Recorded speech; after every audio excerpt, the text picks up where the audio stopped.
90% of our current global economy is not dealing with human needs. No. This is Erin Axelrod, partner at Lift Economy and co-founder of the Force for Good Fund, the first crowd-funded accelerator focused on building a more diverse and inclusive economy. Her lifestyle reflects the economy she's working to create. She's not just consulting on these models, she's actually living them, planting trees and building the economic systems that put life at the center. A lot of the things that we're buying, we don't actually need. One of the biggest errors I see entrepreneurs take on is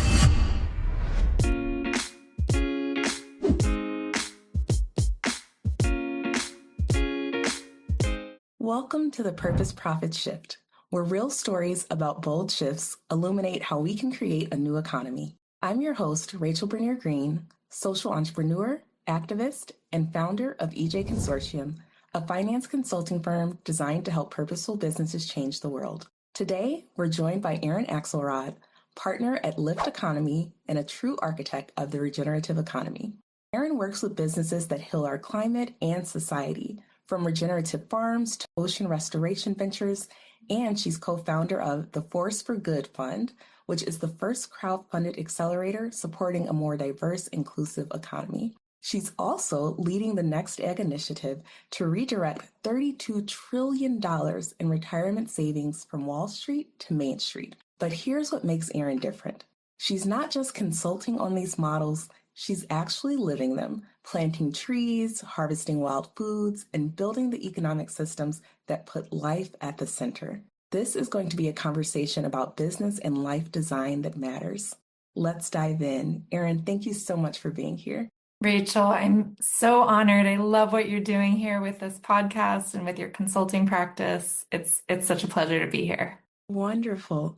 And so before we jump in today, can you tell our listeners a little bit more about Lift Economy and the work that you do so that they can just kind of ground themselves in that as we go through our conversation today? Yeah, I joined Lyft with actually never taking a formal economics class. I did an apprenticeship with the two co-founders. This is over 10 years ago. And what really drew me is that I was actually working in a nonprofit space, noticing how much of the work I was doing was happening outside of people's 40-hour work weeks. I was just really disillusioned with the fact that it wasn't going to catalyze the change that we needed to have because, yes, we can plant gardens and transform lawns and plant trees on our off times. But if the machine, the economic business as usual machine is still operating the same way, it's undermining all of those beautiful efforts. That was really what drew me to Lift Economy over 10 years ago. And then,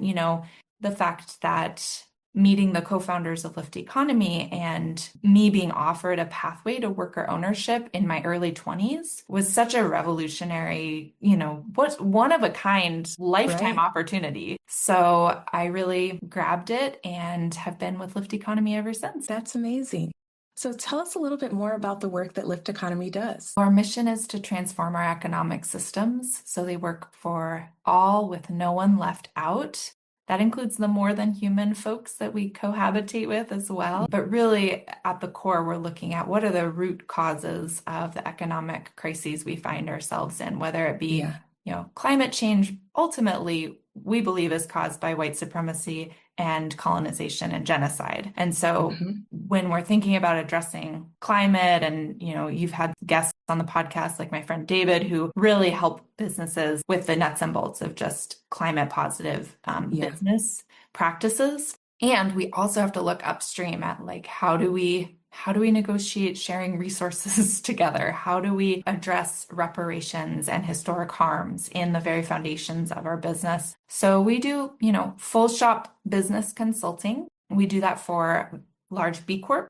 We do that also for small feasibility startup enterprises.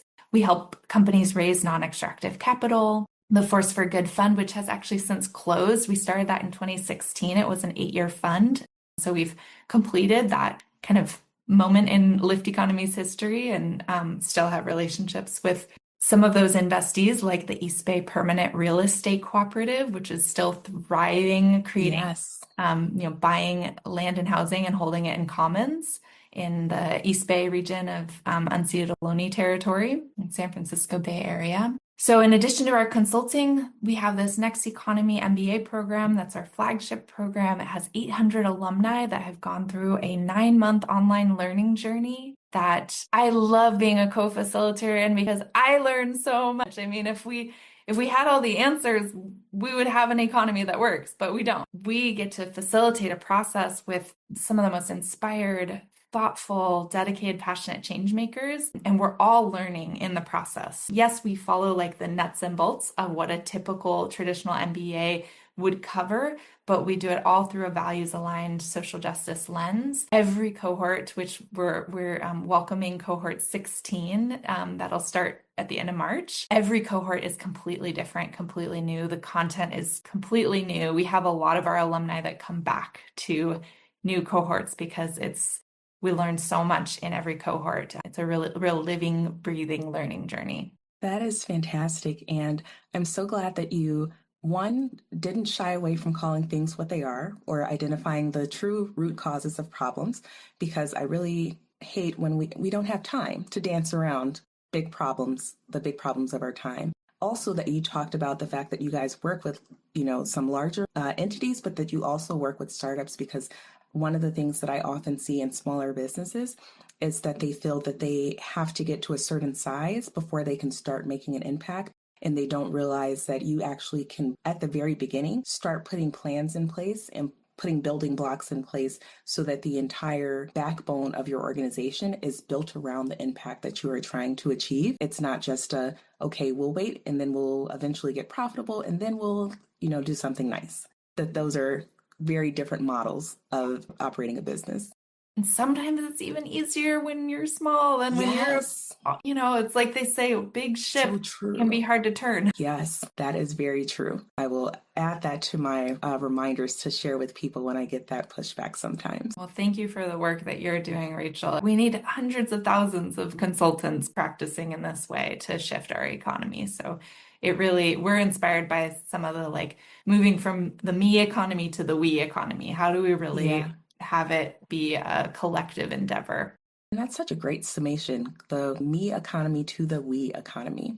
Now, you talked a little bit about starting off, when you started off your career, you were working in a nonprofit and you were a little disillusioned, and you talked about kind of what led you to want to join Lift Economy. But one question I always love to ask guests is, what did your family or peers think when you chose this path that was, quite untraditional? Well, I remember distinctly one person who I'm actually not very close to anymore said, "Why are you going to join a business consulting company with two co-founders that, aren't meeting their financial needs abundantly?" And I said, at the time, I didn't have the most nuanced, articulated response that I do today. This was 10 years ago, but I had an intuitive response. And my intuition said, I'm not in this for the money. And what I know of following the status quo is that people are unhappy, overworked, stressed out, and are not prioritizing life for themselves or for their immediate surroundings. And I had this intuitive sense that my business partners, who both had a background in permaculture and agroecology like myself, were doing something that was paradigm shifting. And I had a sense that the economy would not necessarily financially always reward that. And, my family, my immediate family, I come from a background of self-employed fine artists. Okay. And so they were like, do what you love. My mom my mom has since passed away. She's on a different plane, but she even used to say, do what you love and the money will come. And I recognize, she is white privilege and positionality to say that. So I'm holding that in a lot of nuance and context. And for a 20-year-old, that was a very affirming message. My mom used to joke oh, you would have made such a great artist. Some people say, why couldn't my daughter have been a doctor? My mom used to be, oh, you would have made such a great artist. I love that. That just sounds like such a nurturing response. Yeah. So my immediate family was very affirming. And then I did get some pushback from colleagues who I don't really connect with anymore. And that was my litmus test for do I actually want their feedback? So One thing that's coming to mind is, if you come from a family of artists, what led you to permaculture? Honestly, my mom sent me a link to Greening the Desert, a YouTube video by Jeff Lawton. And, you know, the rest is history. I just became obsessed with permaculture from that moment on. So there's actually one of my clients now is a permaculture YouTuber by the name of Oh, Andrew cool. Millison. So some of his videos have 16 million views. So I do think that there is, I don't spend much of my time on YouTube anymore, but there is something to be said for how YouTube has historically and continues to be the place that people get their media. Yeah, very much so. I know that you did a permaculture design certificate, and that some of those principles, especially because they were the co-founders of Lift Economy, also had a similar background, that some of those principles were applied into the 10 principles of Next Economy Enterprises. Can you talk a little bit about what the 10 principles of Next Economy Enterprises is and how permaculture influenced it? Yeah, well, I really like to talk about the first principle, which is meeting basic human needs Yes. first. Because so much of our economy, actually, the economy that we see around us, is built on this notion of manufactured need. And that's Manufactured scarcity. manufactured scarcity and manufactured need, Yeah. right? A lot of the things that we're buying, we don't actually need. And that is completely tied up with the oppressive systems that this nation, the so-called US, was built upon. So Yeah. you were talking about your practice of working with smaller scale enterprises, as well as, as well as larger scale, kind of later scale proof of concept or scaling Mm-hmm. enterprises. And I really, especially folks in the startup space, I love to encourage them to think about what are the fundamental needs in my community, and can I design a Yeah. business around that? It can be very challenging because so much of our systems are reinforcing, design in another widget or design in another AI. And AI is this whole bubble too, where I would question, is Yeah. AI an actual need of ours? Um, Asking about designing for human needs brings us down, like kind of simplifies Yeah. and asks us to really be rigorous, and also asks us to be in community. So Yes. surveying the people around us, surveying the community that we're serving, and really asking what is a collective need that is a pattern that comes up time and time again that's unmet in the market, and Yeah. designing for that. So that's our first principle. And I love that principle. I just had a conversation with someone recently where they were getting into some social issues or ills that they saw. And I kind of stopped and said, well, all of this goes back to, like, let's think about Maslow's hierarchy of needs, that you're completely jumping ahead when we're not addressing people's core need for safety, to be fed, to not worry about having a roof over their head. When we don't have these fundamental human needs covered, a lot of these other things we're trying to solve are moot points. I love that you brought in Maslow's, because Maslow himself actually lived with the Blackfoot Nation in Canada, and his thinking is informed by traditional ecological knowledge and Indigenous worldviews. Really? So that hierarchy comes really directly from Indigenous wisdom and teachings. That And I makes so spent, much sense. yeah. And so it's absolutely something that often is marginalized. I would argue 90% of our current global economy is not dealing with human needs. No, So it's quite radical to actually take that principle sincerely and orient our lives and our work around it. that is so true. And thank you I just learned something new. And so I'm very excited to dig into this. And because the version of Maslow that I've learned about, that was never something that was mentioned. It was always as if he had this idea that he came up with, on his own. And then modern psychology, evolved around some of those core principles.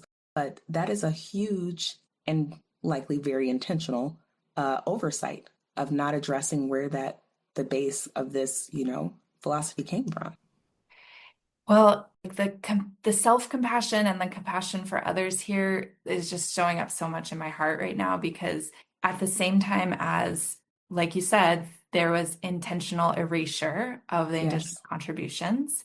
There's so much that we as contemporary humans, when we discover these intentional erasures, it can be Yeah, heartbreaking, and we can beat ourselves up and be like, how did I not know that? And how we did not know that is because the systems are designed, built exactly. in to have that erasure. And it makes me want to share one other principle that has some Oh, nuance please that we do. talk about, which is this notion of open source and replicate.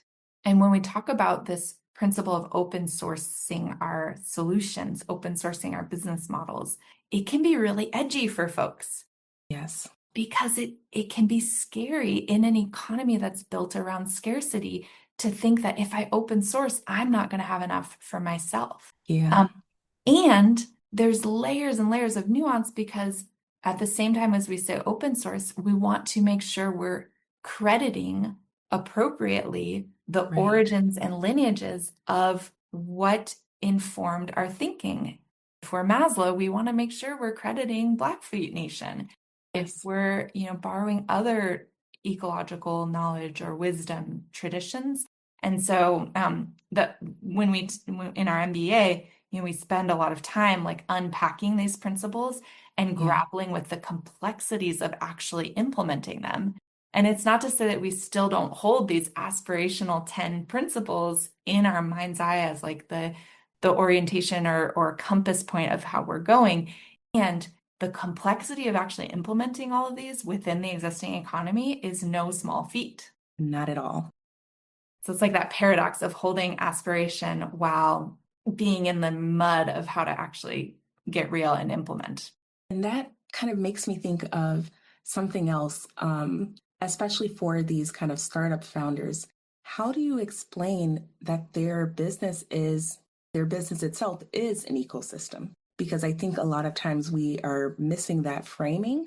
And that's why we get the pushback about, oh, I need to get my business to a certain point, not realizing that every decision that your business makes and every choice that you're making are actually opportunities to live out your values in practice, that you don't have to, wait until you get to a place where you can do a big, fancy, shiny thing, that it's about those thinking about all of the stakeholders that are attached to your business and that entire ecosystem and how they're impacted by those day-to-day choices. Yeah.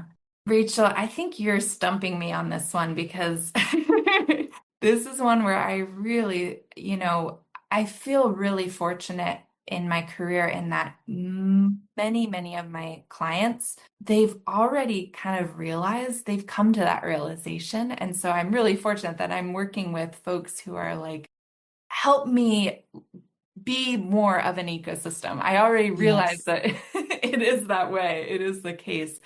But I love this question. It's gonna sit with me because getting more people into that awareness of Yeah. how we are interconnected as opposed to individual entities, I want to point to more systemic problems with our economic system, which is like the myth of meritocracy or the myth of Hmm. individualism. I think those concepts are just so pervasive and so reinforced in our culture. Very much so.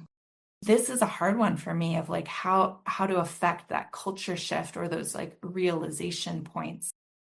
Yeah, it does make me wonder as you kind of shared that where the clients that you're working with, because I mean, and that makes sense because people seek out lift economy once they've already kind of had that realization and they need support to do the work. And wondering what is causing those shifts, because that's one of the reasons that we, started the podcast is to just broaden awareness. Because I would sometimes go and, do a workshop or a speaking engagement or something, and people would I'd say, and you can use your business, as a tool for change in X, Y, or Z way. And people would say, is that possible? Like, how does that actually work? I've never heard of this before. I've never seen this before. And so I realized that that is part of the work is just creating awareness because people can't dream or aspire of a world that not everyone, but a lot of people can't dream or aspire of something that they've never heard about. I'm paying a lot of attention to sort of like disaster scholars like Rebecca Yes. Solnit and Naomi Yeah. Klein. And then we're going to have one on our podcast. We just interviewed Feroz Khan, who are looking at how disaster or catastrophe can Yes. catalyze culture shift. So, I mean, if there's one thing we can be assured of is that we are going to see increasing numbers of disasters and catastrophes due to Yeah. just the political and societal and ecological upset of that we're living through. So Absolutely. I'm hopeful that those can catalyze some consciousness shifts and hopefully with the minimal amount of human harm. Yeah, and I think that you are right. I actually pulled out Naomi Klein's The Shock Doctrine out a few days ago because I thought I was due for a reread, especially with this current administration, because it is, while there are so many things that are alarming that are happening on a daily basis, it is really grounding to see some of the offshoots of hope and the catalyst for change and how some economies were able to radically redevelop in the face of these types of catastrophes and coming to the brink in a way that created greater wealth distribution and more autonomy and these things that we, in many ways, I think a lot of Americans in particular have given up hope that these are things that we can actually accomplish. Yeah. I would love to talk a little bit about the next egg, that work. So, can you tell me a little bit, because sounds like a big, hairy, audacious goals to redirect trillions of dollars from in retirement savings from Wall Street to Main Street, because that is not incremental change. That is just revolutionary. So, can you tell me about what went into even thinking that this was possible, and what was the kind of hardest part of doing that work? Well, I don't do things because I think they're possible. I do things because I think they're necessary. I And wish I could let off confetti when you said that. and I will just say, it's now $44 trillion. My goodness. And our little tiny coalition hasn't yet made a dent in that. So that is still very much weighs heavy on my heart. Last year, a colleague, Rachel Fagiano from Funders for Racial Justice Coalition, produced a report, and it really just broke down that 44 trillion is invested in big three: Fidelity, State Street, and Vanguard. And what they are invested in is undermining the very life support systems that we Yes. need to have a healthy society and a healthy planet. So most of that is being invested in extractive mining, increasing surveillance technologies, Yes. carceral systems, and Hmm. on and on and on. I can link to that report. Oh, that would be great. The ambition behind this initiative that started in 2019 as a collaboration between Lift Economy and the Sustainable Economies Law Center and Michael Schuman, who is a kind of like a local investing thought leader, was that we know that there are mechanisms within the current legal frameworks and the current retirement vehicle structures to roll over those funds out of control of the vanguards and into what's called checkbook control, where folks could actually reclaim those funds and be writing their own checks to local investing opportunities.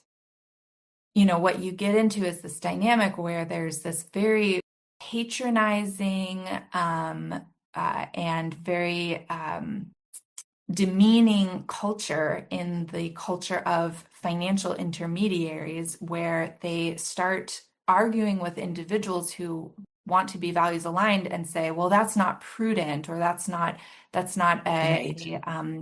a wise choice for your financials.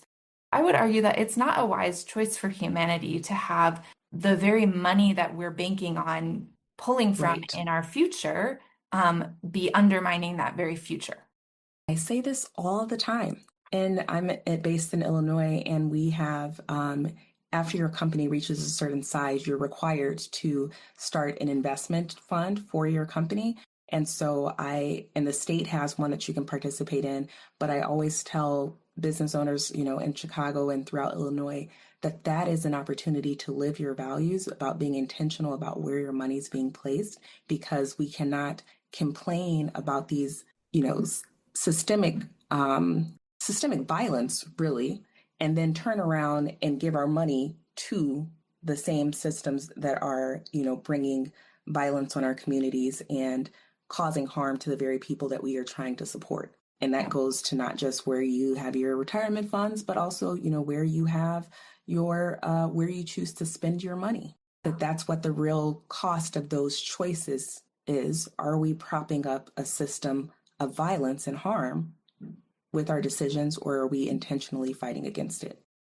Absolutely. What you just named, what I've learned in working with people for so many years is that shame and despair and hopelessness is not a very strong place to move from and do the hard work that it actually takes to not put, like after those companies in Illinois get to that particular scale, the easier path is to start the state mandated retirement fund and to just go the status quo. The much harder path that requires immense fortitude and persistence and dedication would be to develop a vehicle where those funds could be self-directed by the employees of that company. That would be a much harder path. Yeah. And that is why at Lift Economy, we've come to the realization that building communities of practice where people who want to take that much harder path can join and be affirmed and be supported and be resourced is critical. And so the Next Egg community, we've created a community of practice of over 300 members where you can join this online platform, ask your questions, but you've got to have that spark and drive before joining the community to not be distracted by roadblocks or derailed by roadblocks. You have to have that commitment first. And I would say it's the same reason why we started, in addition to our MBA community, we just started a Next Economy living community that's really around creating that community of practice that can support people in the personal life design aspects. Yes. And I get heartbroken every time I talk about this community because I wish it were the case that we could just walk out our front door and the easy path would just be borrowing tools from our neighbors and sharing and having free potlucks and shared food resources down our block and a medicinal herb garden and free community clinics that were preventative wellness focused. I wish that all of these things that are so achievable, so immensely possible, I wish that they were easy. And right now, because of how our economy, because of the historical underpinnings of our economic system and decisions made by, largely a small group of white men, it's not easy for people. And that's why we started Next Economy Living. That's why we started Next Egg. And honestly, Lift Economy cannot do it. So that's why connecting with people like yourself, coalitions and networks across the country, we need to have, connected coalitions to make the values aligned choices easier than they are currently. Yes. I love that you called that out because these things are often intentionally designed to be hard. The systems of power are hard to circumvent by their nature. And having a community to move through things with so that you are not recreating the wheel every time definitely can help, people to move forward and move faster. Just like there's an old African proverb that, if you want to go slow, go alone. And if you want to move fast, go together. And the power of that collective force, is really the only way that we are going to topple the systems that otherwise are designed to strangle us in the world that we are living in. I would love to switch gears a little bit and do some kind of stories from the field. If you could walk us through one of your clients and tell us about a moment that you helped them solve a seemingly impossible challenge and kind of what was at stake, what did Lift Economy do? I think that'll give some color and context for listeners about the work that you do and also some of the, amazing companies like Singing Frogs Farm and Michael Works and Salt Point Seaweeds that you've worked with. Yeah, thank you so much for that inquiry. I'd really love to lift up a woman who I've had the privilege of working with for many years. Her name is Winona LaDuke. Some of your listeners might have heard of her. She was Yes. a two-time vice presidential running mate of Ralph Nader on the Green Party ticket. She's a Harvard-trained rural economist. And what I love about Winona is that she really lives in both the world of fighting the oppressive systems. You know, she's been on the front lines for Standing Rock and Keystone XL, stopping the Keystone XL pipeline and stopping Line 3 in northern Minnesota. But then the world that I've been supporting her with is this vision of actually building up the economic infrastructure that is going to replace those old systems. Winona really has this vision of building a Indigenous-owned, cooperatively stewarded, bioregional hemp textile, vertically integrated network of cooperatives. So that was a mouthful. So I'll try to parse that out. But this notion that Winona's community in northern Minnesota has been exploited and extracted from through many different mechanisms, and one of them has been toxic potatoes from McDonald's. So a lot of the land that the community grows and lives and operates on had toxic potatoes grown on them, with using herbicides and fungicides, which not only affects the health of the people consuming them downstream, but also the people living there. And so this vision that there could be a different sort of economic livelihood where folks could have their economic needs met through farming, but farming in a way that regenerates the soil. So that's the foundation of the enterprise vision. So then if we could grow hemp, which is this miracle crop, hemp is a really amazing crop. And it does have a lot of potential to regenerate soil ecosystems when grown in a polyculture. And it could be grown in concert with sheep that could produce wool. So if you imagine we're harvesting hemp off of those lands, restoring the soil ecology, shearing the sheep, harvesting the wool, and blending those two fibers together.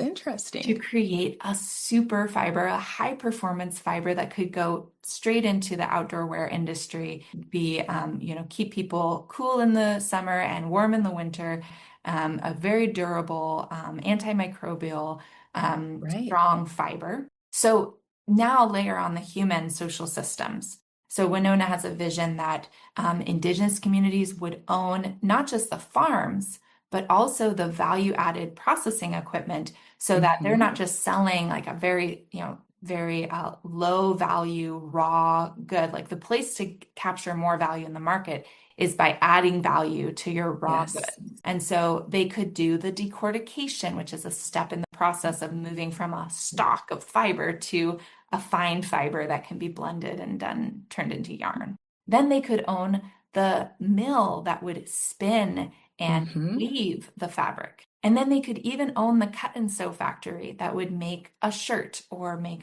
and so this vision, I think the hardest thing that has been challenging for Winona and I in our working relationship is constantly needing to reckon with the fact that that vision may take a decade or more to come to fruition. Yeah. And holding that vision so tightly and with such care and such attention to that is our compass point. That is the direction that all of our efforts are headed towards, is critical for decision making, because that allows us, Winona in particular, to ignore distracting opportunities and refocus on the most important critical path next steps. And in her case, it was launching a tool bag with Patagonia, where we actually made a pilot tool bag that was produced through Patagonia's supply chain with Winona's, the hemp that she and her farming community grew. And we actually had an artifact that we could then send and was sold out, completely sold out, and proof point that Right. If we create this, there is market pull. There will be a consumer base that will buy the products from this beautiful, beautiful visionary supply web that could really posit a completely different way of thinking about what a business can be. Right. And I'm just thinking about the level of really focus and discipline required to hold on to a vision and really stay focused on your North Star, which doesn't, I think oftentimes we think about that as the North Star just shows us what to do. But kind of to your point, it also shows you things that you have to make a conscious choice not to do. And it is, those things. And I think that's kind of the harder piece of it because we, especially as business owners, we're chasing after something, you're trying to change the world, you're trying to do these, huge things, but remembering that it takes time and that, yeah, sometimes that big dream, it might be a decade in the making. And you have to be able to, still stay singularly focused on, are we moving closer to the goals so that you don't get disillusioned as it, takes time as big, significant changes do. But I just think about the payoff of bringing that vision to fruition and all of the lives that are changed. It is literally mind blowing. I'm absolutely in love with everything about how intentional each piece of that vertical integration is. Absolutely. And I think, that is Winona's superpower in what she contributes and what she brings to the world is like having a vision that is just so engaging that people can just immediately get behind. And those visions are really important. The executive director and co-founder of the East Bay Permanent Real Estate Cooperative, Noni Session, often says, we have a crisis of imagination. Yes. So actually, that work of offering people sparking people's imagination of what could be different, so needed. Yes. I love that quote. I have a wall of quotes in my office, and I think I might add that one to it. So you've talked about, I love the example that you provided of Winona and the work that she's doing. How do you advise companies that have ambitious goals like that and they need to fund them in some way? And you talked about, kind of helping clients raise non-extractive capital. What might that look like when you're working on a project that big? Well, certainly philanthropy has made big strides, and I'm not saying that philanthropy is by any means a perfect sector. It's been, it's obviously built, the philanthropic sector as a whole comes from pretty problematic origins. Yeah. And there's a growing cadre within that sector of folks that are looking at trust-based philanthropy, and that's essentially a way to do redistribution of wealth in a way that puts less bureaucracy and onus on the grantees to sort of like meet demands from the philanthropic sector. And the idea behind trust-based philanthropy is that grantees get the money with way less strings attached. Yeah. And so, sometimes when I'm talking to mission-driven entrepreneurs, I would call that non-dilutive capital, that where they can receive, gift funds to do the work of feasibility stage, like R&D for their enterprise, and not have to, give away ownership, as an example. So that's one strategy. We actually have a self-study that is available on our website for raising mission-aligned capital. And it kind of takes entrepreneurs through that whole process that we use in our consulting practice. But you're at your own pace and at a very affordable price. I think it's $400 for the self-study. But we have no one turned away for lack of funds. So if folks want to access that without, don't have the cash capacity to pay, we just ask that they contact us. And, really one of the biggest errors I see entrepreneurs take on is pitching their idea to just anyone and everybody, as opposed to really taking the time to qualify their offering for the right investors. Right. And the reason I caution folks against this is just because it's such a huge time suck. Yes, absolutely.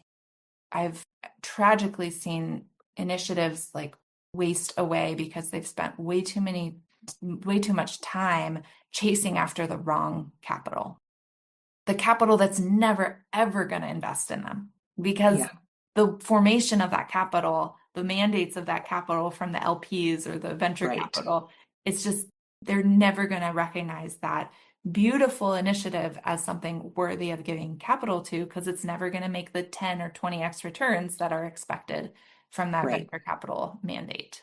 A fundamental misalignment. And I know that was some of the, work that you were doing with the Force for Good Fund, and that it was diverse and inclusive, not just in marketing language, but in practice. So can you talk about kind of what were some things that got funded that wouldn't have gotten funded by by the traditional funding models that you guys were able to support through that fund? I mean, certainly the East Bay Permanent Real Estate Cooperative is the one that comes to mind. I mean, that is explicitly anti-capitalist, explicitly anti-racist, looking at creating a viable, financially viable cooperative model that can come in, buy land and housing that is on the market, but is in communities that are most at risk of gentrification, and communities where, Black people and Indigenous people are really going to be displaced if a developer from Mm-hmm. outside the community comes in and buys that. So the East Bay Permanent Real Estate Cooperative, the Force for Good Fund was actually the first investment in that cooperative that has now liberated 7 properties all over the East Bay of San Francisco Bay Area. One was a historic Black jazz club where Ike and Tina Turner used to perform, and that jazz club has been vacant after the eminent domain came into the West Oakland community and disrupted, what was previously known as the Harlem of the West. Right. So their work at East Bay Permanent Real Estate Cooperative is explicitly to do community, self-determined, community-driven development and revitalization of this historic Black-owned corridor in a way that doesn't further exacerbate pushing Indigenous and Black folks Exactly. out of West Oakland. And that's something that, there's not a lot of like impact investor funders that would fund that. They're really Right. using a crowdfunding model and a national funding investment raise model to Mm-hmm. get very aligned, philanthropic and PRI, program-related investments, Yes. mission-related investments, to get the folks that are explicitly wanting to do that systems transformation work to fund that Yes. model. And one of the things that, as I kind of hear you talk about this, that I just wonder is, what would it mean for the economy if that model became the norm instead of the exception? Oh, well, Noni, in her brilliance, is the executive director of the East Bay Permanent Real Estate Cooperative. She talks about how it would unlock civic participation. Yes. Right? Because if folks are not so consumed with like paycheck to paycheck, just keeping a roof over their head, and if they can imagine longevity in a place, then of course Yes. they're going to get engaged in the civic decisions around that place. Yes. And And there's data that actually shows this. absolutely. And of course, Esther's Orbit Room and the East Bay permanent real estate model are explicitly arts and culture oriented, because the artists and the culture keepers are those folks that help people imagine that vision of a future neighborhood that really supports meeting the needs of the people in that neighborhood. So, it's impossible to even begin to unpack how dramatically different our world would be if people were not so consumed with their housing costs. Yes. It's Or their health. the top 3 expenses for Mm-hmm. an average American are going to be your car, your house, and your death care, ironically. Yeah. Dealing with the rent burden that perpetuates wage slavery in this country Mm-hmm. can unlock people leaving their business as usual job and going to Yes. start that entrepreneurial endeavor that's actually going to meet, back to principle number 1, needed human goods and services, basic Yes. human needs, as opposed to just contributing to that 90% of the economy that's dealing with manufactured needs. That was the perfect tie-in. I feel like we couldn't have planned that any better. The perfect way to wrap this conversation by tying back to right where we started. And for everyone listening, if today's conversation with Erin lit something up in you and you're ready to align your business or your investments with the regenerative economy we all need, here's what you can do right now. Visit Lift Economy to learn more about Erin's work and explore their resources for building businesses that benefit everyone. We'll make sure to link to the mini course, the Do It at Your Own Pace funding course. We'll make sure to link to that in our notes for the podcast. And second, if you have retirement savings and you're ready to move your money from Wall Street to Main Street, search for the next egg and discover how you can be a part of the largest redirect of capital in history. And finally, if you're building a business that puts purpose first and you need strategic support, connect with Erin, because she's not just a consultant, she is a systems architect for the new economy. This is how we shift one conversation, one business, one investment at a time. And if this conversation resonated with you, we'd love for you to subscribe to the Purpose Profit Shift wherever you listen to podcasts. We've got episodes dropping regularly with more visionary founders and change makers who are reshaping how business gets done. And if you found value in today's episode, leave us a rating and review. It helps other values-driven leaders find us. Until next time, keep leading with intention, scaling responsibly, and building businesses that matter. I'm Rachel Bernier Green, and this is the Purpose Profit Shift.